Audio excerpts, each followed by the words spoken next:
أنزل إصبعك. تحدي الصداقة: إذا أنزلت أكثر من 5 أصابع لا تفرط في هذا الصديق. هيا بنا. أنزل إصبعك إذا ضحكتما معا على شيء لا يراه الناس مضحك.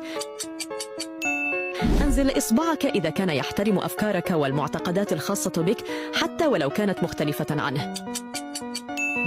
أنزل إصبعك إذا كنت تجده حاضر لدعم أفكارك وأحلامك دائما. أنزل إصبعك إذا كان صديقك يستمع لكلامك دون الحكم عليك أو التحيز ضدك. أنزل إصبعك إذا كنت لا تشعر بالضعف إذا بكيت أمامه.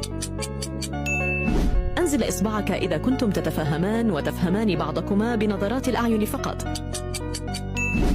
أنزل إصبعك إذا كان أول شخص يظهر لك عندما تضغط على زر المشاركة، ثم المزيد هو هذا الصديق.